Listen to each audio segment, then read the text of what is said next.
राधे राधे दोस्तों। जय हरि कृष्ण, जय हरे हरे। राज इस शुभ गुरुवार के पावन दिन हम भगवान बृहस्पति देव की अत्यंत फलदायी और व्रत कथा सुनेंगे। यह कथा न केवल हमारे जीवन की कठिनाइयों को दूर करती है, बल्कि सुख समृद्धि और संतान की प्राप्ति भी कराती है। तो प्रेम और श्रद्धा के साथ इस पवित्र कथा को सुनते हैं और बोलते हैं, हरे कृष्णा, जय श्री हरे, ओम नमः शिवाय। एक गांव में एक प्रातपी और दानी राजा राज्य करता था। वह नित्य गरीबों और ब्राह्मणों की सहायता करता था। यह बात उसकी रानी को अच्छी नहीं लगती थी। वह ना ही गरीबों को दान देती और ना ही भगवान का पूजन करती थी, और राजा को भी ना दान देने से मना किया करती थी। एक दिन राजा शिकार खेलने जंगल को गए हुए थे, तो रानी महल में अकेली थी। उसी समय बृहस्पति देव साधु वेश में राजा के महल में भिक्षा लेने के लिए गए, और भिक्षा मांगी तो रानी ने भिक्षा देने से इनकार कर दिया और कहा, हे साधु महाराज, मैं तो दान पुण्य से तंग आ गई हूँ। मेरा पति सारा धन लुटाते रहते हैं। मेरी इच्छा है कि हमारा धन नष्ट हो जाए, फिर ना रहेगी बांस ना बजेगी बांसुरी। साधु ने कहा, देवी तुम तो बड़ी विचित्र हो। धन संतान तो सभी चाहते हैं, पुत्र और लक्ष्मी तो पापी के घर भी होनी चाहिए। यदि तुम्हारे पास अधिक धन है तो भूखों को भोजन दो, प्यासों के लिए प्याऊ बनवाओ, मुसाफिरों के लिए धर्मशाला खुलवाओ, और जो निर्धन अपनी कुंवारी कन्याओं का विवाह नहीं कर सकते उनका विवाह करा दो। ऐसा और कई काम है जिनके करने से तुम्हारा यश लोक और परलोक में फैलेगा। परंतु रानी पर उपदेश का कोई प्रभाव नहीं पड़ा। वह बोली, महाराज आप मुझे कुछ ना समझाए, मैं ऐसा धन नहीं चाहती जो हर जगह बांटती फिरूं। साधु ने उत्तर दिया, यदि तुम्हारी ऐसी इच्छा तो तथास्तु। तुम ऐसा करना कि बृहस्पतिवार को घर लीप कर पीली मिट्टी से अपना सिर धोकर स्नान करना, बत्ती चढ़ाकर कपड़े धोना। ऐसा करने से आपका सारा धन नष्ट हो जाएगा। इतना कहकर वह साधु महाराज वहां से आलोक हो गए, और साधु के अनुसार कई बातों को पूरा करते हुए रानी को केवल 3 बृहस्पतिवार ही बीते थे कि उसकी सारी धन संपत्ति नष्ट हो गई। भोजन के लिए राजा का परिवार तरसने लगा। तब एक दिन राजा ने रानी से बोला कि हे रानी, तुम यहीं रहो, मैं दूसरे देश को जाता हूँ, क्योंकि यहाँ पर सभी लोग मुझे जानते हैं, इसलिए मैं कोई छोटा कार्य नहीं कर सकता। ऐसा कहकर राजा परदेश चला गया। वहां वह जंगल से लकड़ी काट कर लाता और शहर में बेच देता था। इस तरह वह अपना जीवन बिताने लगा। इधर राजा के परदेश जाती रानी और दासी दुखी रहने लगी। एक बार जब रानी और दासी को 7 दिन तक भोजन के बिना रहना पड़ा, तो रानी ने अपनी दासी से कहा, हे दासी, पास ही के नगर में मेरी बहन रहती है, वह बड़ी धनवान है, तू उसके पास जा और कुछ लेकर आ, ताकि थोड़ा बहुत गुजारा बसर हो सके। रानी दासी की बहन के पास गई। उस दिन गुरुवार था और रानी की बहन उस समय बृहस्पतिवार व्रत की कथा सुन रही थी। दासी ने रानी की बहन को अपनी रानी का संदेश दिया, लेकिन रानी की बड़ी बहन ने कोई उत्तर नहीं दिया। जब दासी को रानी की बहन से कोई उत्तर नहीं मिला तो वह बहुत दुखी हुई और उसे गुस्सा भी आया। दासी ने वापस आकर रानी को सारी बातें बता दी। सुनकर रानी ने अपने भाग्य को कोसा। उधर रानी की बहन ने सोचा कि मेरी बहन की दासी आई थी, परंतु मैं उससे नहीं बोली, इससे वह बहुत दुखी हुई होगी। कथा सुनकर और पूजन समाप्त करके मैं अपनी बहन के घर आई और कहने लगी, बहन, मैं बृहस्पतिवार का व्रत कर रही थी, तुम्हारी दासी मेरे घर आई थी, परंतु जब तक कथा होती है तब तक ना तो उठते हैं और ना ही बोलते हैं, इसलिए मैं नहीं बोली। क्या हो दासी, क्यों आई थी? रानी बोली, बहन, तुमसे क्या छुपाऊं, हमारे घर में खाने तक को अनाज नहीं था। ऐसा कहते करते रानी की आंखें भर आई। उसने दासी समेत पिछले 7 दिनों से भूखे रहने तक की बात अपनी बहन को विस्तार पूर्वक सुना दी। रानी की बहन बोली, देखो बहन, भगवान बृहस्पति देव सबकी मनोकामना को पूर्ण करते हैं। देखो, शायद तुम्हारे घर में अनाज रखा हो। पहले तो रानी को विश्वास नहीं हुआ, पर बहन के आग्रह करने पर उसने अपनी दासी को अंदर भेजा तो उसे सचमुच अनाज से भरा एक घड़ा मिल गया। यह देखकर दासी को बड़ी हैरानी हुई। दासी रानी से कहने लगी, हे रानी, जब हमको भोजन नहीं मिला तो हम व्रत ही तो करते हैं, इसलिए क्यों ना हम इनसे व्रत और कथा की विधि पूछ ली जाए ताकि हम भी व्रत कर सके। तब रानी ने अपनी बहन से बृहस्पतिवार व्रत के बारे में पूछा कि उसकी बहन ने बताया, बृहस्पतिवार के व्रत में चने की दाल और मुनक्का से विष्णु भगवान का केले की जल में पूजन करे तथा दीपक जलाए, व्रत कथा सुने और पीला भोजन ही करे। इससे बृहस्पति देव प्रसन्न होते और व्रत और पूजन विधि बताकर रानी की बहन अपने घर को लौट गई।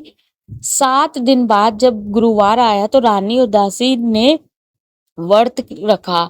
घुड़साल में जाकर चना और गुड़ लेकर आई, फिर उससे केले की जड़ तथा विष्णु भगवान का पूजन किया।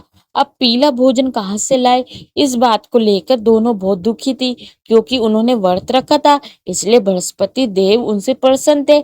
इसलिए वे एक साधारण व्यक्ति का रूप धारण करके 2 थालों में सुंदर पीला भोजन दासी को दे गए।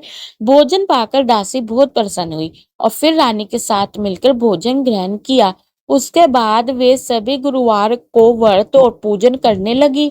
बृहस्पति देव भगवान की कृपा से उनके पास फिर से धन संपत्ति आ गई, परंतु रानी फिर से पहले की तरह आलस करने लगी। तब दासी बोली, देखो रानी, तुम पहले भी इस प्रकार आलस करती थी, तुम्हें धन रखने में कष्ट होता था, इस कारण सभी धन नष्ट हो गया, और अब जब भगवान बृहस्पति देव की कृपा से धन मिला है तो तुम्हें फिर से आलस होता है। रानी को समझाते हुए दासी कहती है, बड़ी मुसीबतों के बाद हमने यह धन पाया है, इसलिए हमें दान पुण्य करना चाहिए, भूखे मनुष्यों को भोजन कराना चाहिए और धन को शुभ कार्यों में खर्च करना चाहिए, जिससे तुम्हारे कुल का यश बढ़ेगा, स्वर्ग की प्राप्ति होगी और पितृ प्रसन्न होंगे।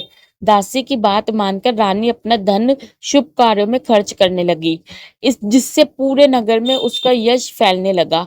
उधर एक दिन राजा दुखी होकर जंगल में एक पेड़ के नीचे आसन जमाकर बैठ गया। वह अपनी दशा को याद करके व्याकुल होने लगा। बृहस्पति देव का वार का दिन था। एकाएक उसने देखा कि एक निर्जन वन में एक साधु प्रकट हुए हैं। वह साधु वेश में स्वयं बृहस्पति देवता थे। लक्कड़हारे के सामने आकर बोले, हे लक्कड़हारे, इस सुनसान जंगल में तू इतना चिंता मगन क्यों बैठा है? लक्कड़हारे ने दोनों हाथ जोड़कर प्रणाम किया और उत्तर दिया, महात्मा जी, आप सब कुछ जानते हैं, मैं क्या कहूँ, यह कहकर रोने लगा और साधु को अपनी आत्मकथा सुनाई। महात्मा जी ने कहा, तुम्हारी स्त्री ने बृहस्पतिवार के दिन बृहस्पति देव भगवान का निरादर किया है, जिसके कारण रुष्ट होकर उन्होंने तुम्हारी यह दशा कर दी है। अब तुम चिंता दूर करो, मेरे कहने पे चलो तो तुम्हारे सब कष्ट दूर हो जाएंगे और भगवान पहले से भी अधिक संपत्ति देंगे। तुम बृहस्पतिवार के दिन कथा किया करो, 2 पैसे के चने मुनक्का लाकर उसका प्रसाद बनाओ और शुद्ध जल से लोटे में शक्कर मिलाकर अमृत तैयार करो। कथा के बाद अपने सारे परिवार और सुनने वाले प्रेमियों में अमृत व प्रसाद को बांटकर खुद भी ग्रहण करो। ऐसा करने से भगवान तुम्हारी सब मनोकामना पूर्ण करेंगे।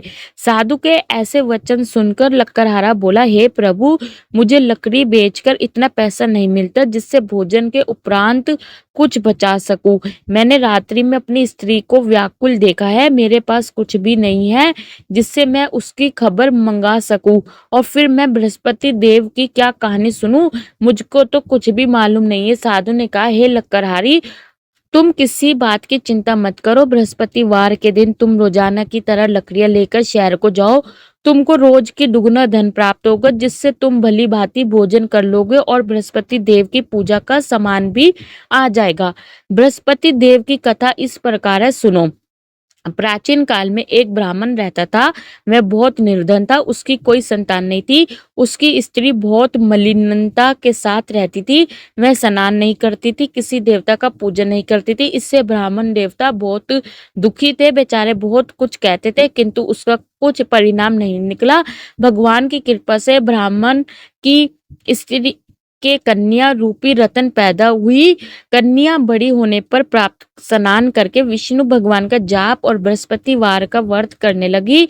अपने पूजन पाठ को समाप्त करके विद्यालय जाती तो अपनी मुट्ठी में जौ भरकर ले जाती और पाठशाला के मार्ग में डालती।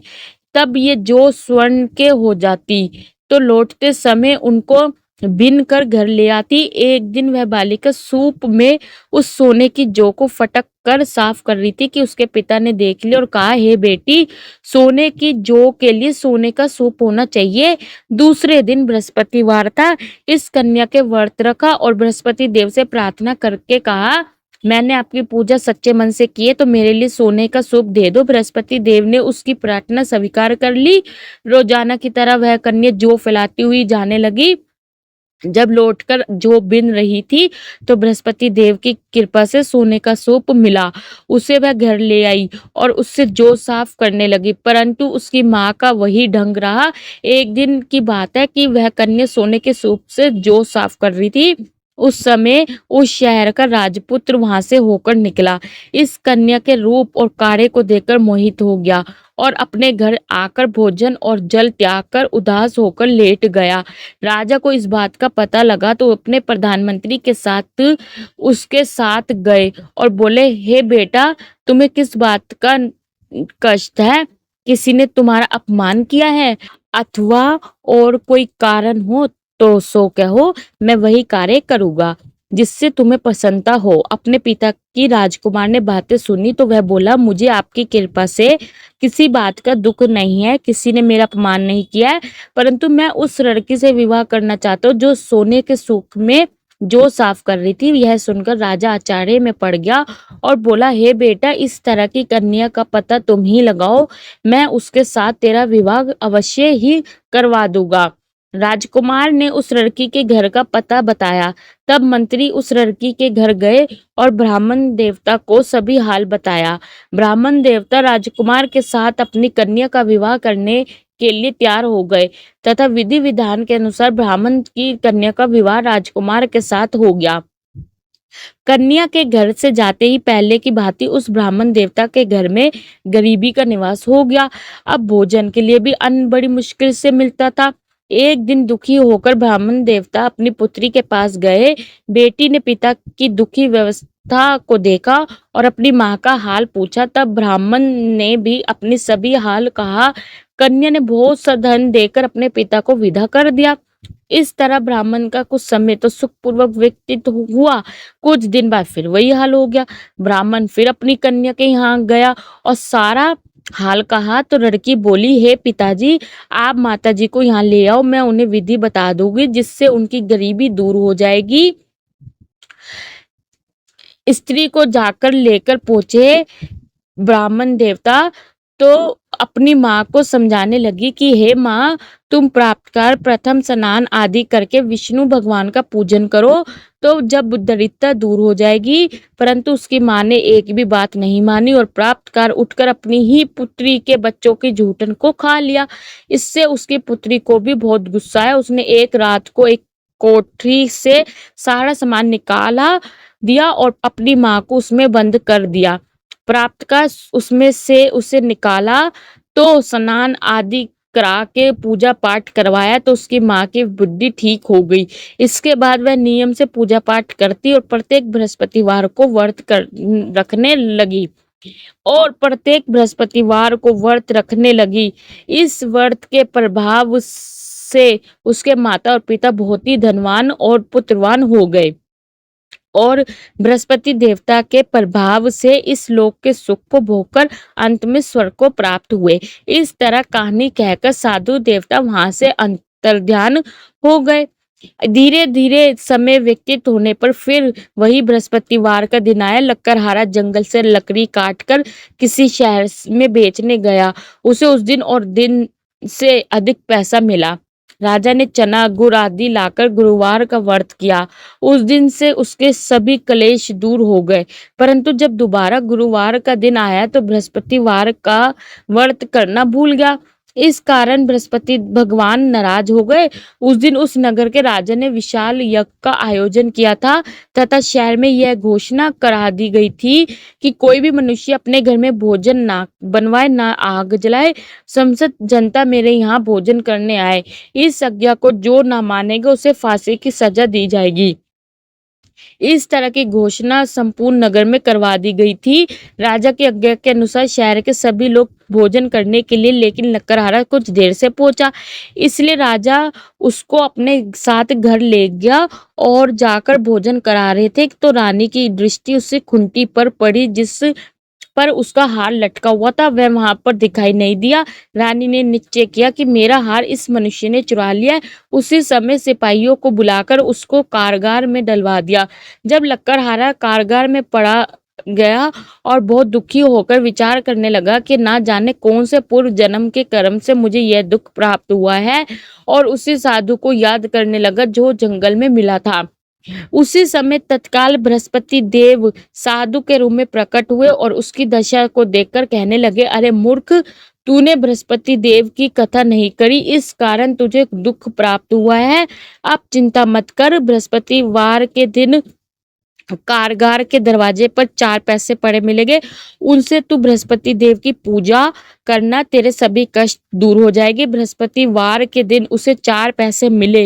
लक्कड़हारे ने कथा कही। उसी रात्रि को बृहस्पति देव ने उस नगर के राजा को सपने में कहा, हे राजा, तुमने जिस आदमी को कारागार में बंद कर दिया है वह निर्दोष है, वह राजा है, उसे छोड़ देना। रानी का हार उसी खूंटी पर लटका है, अगर तू ऐसा नहीं करेगा तो मैं तेरे राज्य को नष्ट कर दूंगा। इस तरह रात्रि के सपने को देखकर राजा प्राप्त कर उठा और खूंटी पर हार देकर लकड़हारे को बुलाकर क्षमा मांगी और लकड़हारे को योग्य सुंदर वस्त्र आभूषण देकर विदा कर दिया। बृहस्पति देव की आज्ञा के अनुसार लकड़हारा अपने नगर को चल दिया। राजा जब अपने नगर के निकट पहुंचा तो उसे बड़ा आश्चर्य हुआ। नगर में पहले से अधिक बाग, तालाब, कुएं तथा बहुत सी धर्मशाला, मंदिर आदि बन गई है। राजा ने पूछा, यह किसका बाग और धर्मशाला है? तब नगर के सब लोग कहने लगे, यह सब रानी और बंदी के हैं। तो राजा को आश्चर्य हुआ और गुस्सा भी आया। जब रानी ने यह खबर सुनी कि राजा आ रहे हैं तो उन्होंने दासी से कहा, हे दासी, देख राजा हमको कितनी बुरी हालत में छोड़ गए थे, हमारी ऐसी हालत देखकर वह लौट ना जाए, इसलिए तू दरवाजे पे खड़ी हो जा। आज्ञा के अनुसार दासी दरवाजे पे खड़ी हो गई। राजा आए तो उन्होंने अपने साथ लेकर आई। तब राजा ने क्रोध करके अपनी रानी से पूछा कि यह धन तुम्हें कैसे प्राप्त हुआ है? तब उन्होंने कहा, हमें यह सब धन बृहस्पति देव के इस व्रत के प्रभाव से प्राप्त हुआ है। राजा ने निश्चय किया कि 7 रोज बाद तो सभी बृहस्पति देव का पूजन करते, परंतु मैं प्रतिदिन में 3 बार कहानी और रोज व्रत किया करूँगा। अब हर समय राजा के दुपट्टे में चने की दाल बंधी रहती और दिन में 3 कहानी कहते। एक रोज राजा ने विचार किया कि चलो अपनी बहन के यहाँ हो आवे। इस तरह निश्चय करके राजा घोड़े पे सवार होकर अपनी बहन के यहाँ को चलने लगा। मार्ग में उसने देखा कि कुछ आदमी एक मुर्दे को लिए जा रहे थे। उन्होंने रोककर राजा कहने लगा, अरे भाइयों, मेरी बृहस्पति देव की कथा सुन लो। वे बोले, लो हमारा तो आदमी मर गया है और इसको अपनी कथा की पड़ी। परंतु कुछ आदमी बोले, अच्छा क्या हो, हम तुम्हारी कथा भी सुनेंगे। राजा ने दाल निकाली और जब कथा आधी हुई थी कि मुर्दा हिलने लग गया, और जब कथा समाप्त हो गई तो राम राम करके मनुष्य उठकर खड़ा हो गया। आगे मार्ग में उसे किसान का खेत में हल चलाता मिला तो राजा ने उसे देखकर बोला, अरे भैया, तुम मेरी बृहस्पतिवार की कथा सुन लो। किसान बोला, जब तक मैं तेरी कथा सुनूंगा तब तक 4 हरिया जोत लूंगा, जा अपनी कथा किसी और को सुनाना। इस तरह राजा आगे चलने लगा। राजा के हटते ही बैल बछार खाकर गिर गया। किसान के पेट में बड़ी जोर का दर्द होने लगा। उस समय उसकी माँ रोटी लेकर आई और उसने जब यह देखा तो अपने पुत्र से सब हाल पूछा और बेटे ने सभी हाल कह दिया। बुढ़िया दौड़ी दौड़ी उस घुड़सवार के पास गई और उससे बोली कि मैं तेरी कथा सुनूंगी, तू मेरी कथा अपनी कथा मेरे खेत में चलकर ही कहना। राजा ने बुढ़िया के खेत में जाकर कथा कही, जिसके सुनते ही वह बैल उठकर खड़े हुए तथा किसान के पेट का दर्द भी बंद हो गया। राजा अपनी बहन के घर पहुंचा। बहन ने भाई की खूब मेहमानी की। दूसरे रोज प्राप्त कर राजा जगा तो वह देखने लगा कि सब लोग भोजन कर रहे हैं, और राजा ने अपनी बहन से कहा, ऐसा कोई मनुष्य है जिसने भोजन नहीं किया और मेरे बृहस्पतिवार की कथा सुन ले बहन बोली, हे भैया, यह देश है कि पहले यहाँ लोग भोजन करते, बाद में अन्य काम करते। अगर कोई पड़ोस में हो तो देख आओ। वह ऐसा कहकर देखने चली गई, परंतु उसे कोई ऐसा व्यक्ति नहीं मिला जिसने भोजन ना किया। और अतः वह एक कुम्हार के घर गई जिसका लड़का बीमार था। उसे मालूम हुआ कि उनके यहाँ 3 रोज से किसी ने भोजन नहीं किया। रानी ने अपने भाई की कथा सुनने के लिए कुमार से कहा। वह तैयार हो गया। राजा ने जाकर बृहस्पतिवार की कथा कही, जिसको सुनकर उसका लड़का ठीक हो गया। अब तो राजा की प्रशंसा होने लगी। एक रोज राजा ने अपनी बहन से कहा कि हे बहन, तुम अपने घर को जाएंगे तो तुम भी तैयार हो जाओ। राजा की बहन ने अपनी सास से कहा तो सास ने कहा, हाँ चली जाओ, परंतु अपने लड़कों को मत ले जाना, क्योंकि तेरे भाई की कोई औलाद नहीं है। बहन ने अपने भैया से कहा, भैया मैं तो चलूंगी, पर कोई बालक नहीं चलेगा। तो राजा बोला, अब जब कोई बालक नहीं चलेगा तब तुम भी क्या करोगी। बड़े दुखी मन से राजा अपने नगर को लौट आया। राजा ने अपनी रानी से कहा, हम बड़े निर्वंशी है, हमारा मुंह देखने का धर्म नहीं है और कुछ भोजन आदि नहीं किया है। रानी बोली, हे प्रभु, बृहस्पति देव ने हमें सब कुछ दिया है, वे हमें औलाद अवश्य देंगे। उसी रात को बृहस्पति देव ने राजा को सपने में कहा, हे राजा, उठो, सभी सोच त्याग दो, तेरी रानी गर्भ से है। राजा को यह बात सुनकर बड़ी खुशी हुई। 9वें महीने उसके गर्भ से एक सुंदर पुत्र पैदा हुआ। तब राजा बोला, हे रानी, स्त्री बिना भोजन के रह सकती है, पर बिना कहे नहीं रह सकती। जब मेरी बहन आएगी तुम उससे कुछ मत कहना। रानी ने सुनकर हाँ कर दिया। जब राजा की बहन ने यह शुभ समाचार सुना तो वह बहुत खुश हुई और बधाई लेकर अपने भाई के यहाँ आई। तभी रानी ने कहा, घोड़ा चढ़कर तो नहीं आई है, गधा चढ़कर आई है। राजा की बहन बोली, भाभी, मैं इस प्रकार ना कहती तो तुम्हें औलाद कैसे मिलती। बृहस्पति देव ऐसे ही है, जैसी जिसके मन में कामना है सभी को पूर्ण करते हैं। जो सद्भावना पूर्वक बृहस्पतिवार का व्रत करता है, वो कथा पढ़ता है अथवा सुनाता है, दूसरों को सुनाता है, बृहस्पति देव उसकी सभी मनोकामना पूर्ण करते हैं।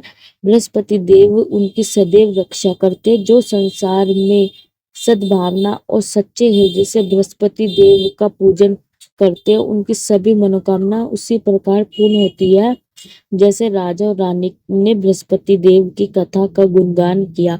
उनकी सभी इच्छाएं बृहस्पति देव ने पूर्ण की। मनुष्य को हृदय से उनका मन करते हुए जयकारा करना चाहिए। तो प्रेम से बोलिए, बृहस्पति देव की जय, विष्णु भगवान की जय, समस्त देवी देवताओं की जय। इसी के साथ ये कथा संपूर्ण